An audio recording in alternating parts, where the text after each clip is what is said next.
Well, the T-Rex is the best-known dinosaur immortalized in museums and popular culture, but a new study suggests that the fearsome lizard we think we've known for over a century may actually be three different species.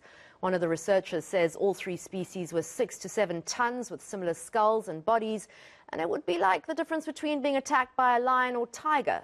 Not much.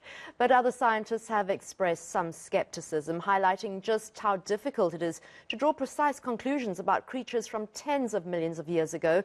Professor Anusuya Chinsamy-Turan is a paleobiologist at UCT who's helped discover new species of dinosaur herself. She joins us now. Thank you so much for joining us. This is fascinating. How did you come to this conclusion? How do you even start to look at, these great, huge, are they mammals? Are they animals? They're not mammals. They have eggs.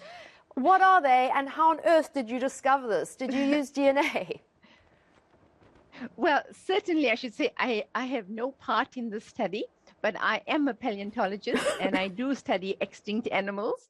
And dinosaurs are giant reptiles, so they're not mammals for sure. T-Rex itself is, as you mentioned, a real icon for dinosaurs all over the world. I mean, it is the most popular animal.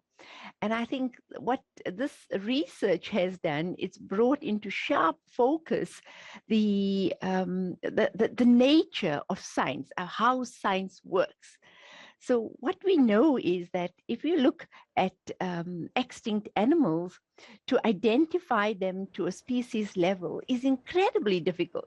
I mean, if you look at modern animals, to try and identify a modern species is also very difficult. And here we can study the living animal.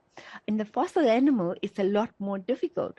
So when this study was performed by Greg Paul and his colleagues, they suggested that T-Rex not all the specimens of T-Rex are actually one species. They've suggested it should be split into 3 different species. How? The problem is that this, yeah, exactly. So this has now caused a huge controversy because the way in which these researchers had conducted their study, it seems it's based on very, very flimsy data.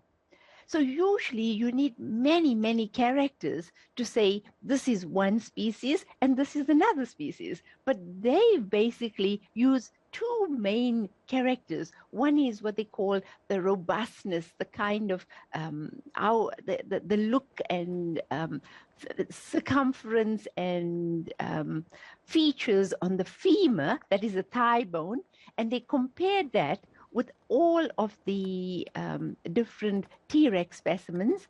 And they also looked at the lower jaw, the front of the lower jaw. There are these tiny, well, not really tiny, but smaller teeth than normal. And they basically looked at the variation that is present there. And based on just those 2 features, they've now proposed that T-Rex should be split. This has, of course, led to a huge outcry in the scientific community because it's not usually done like this. Usually you need a really rigorous data set to allow one to actually separate out the different species. And so I think that this is a classic example of how now this research is going to inspire more research about T-Rex.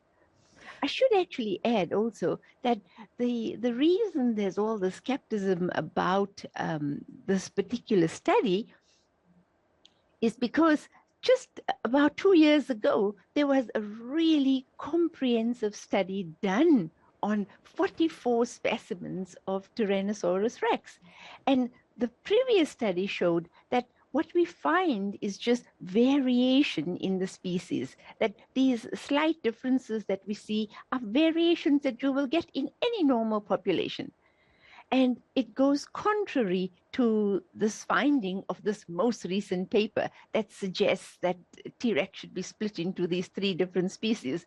So I think that what's going to happen is that there's going to be further research, further analysis before people accept the fact that T-Rex may actually be split into different species. So for now, I think everybody should just hang on. Don't actually begin to refer to Tyrannosaurus rex or Tyrannosaurus imperator or Tyrannosaurus regina. Those are these new species names that have come about. And I think it's a question of time where more research will be done to evaluate and validate whether this hypothesis is true. But for now, I think hold your horses. It's T-Rex really is still T-Rex.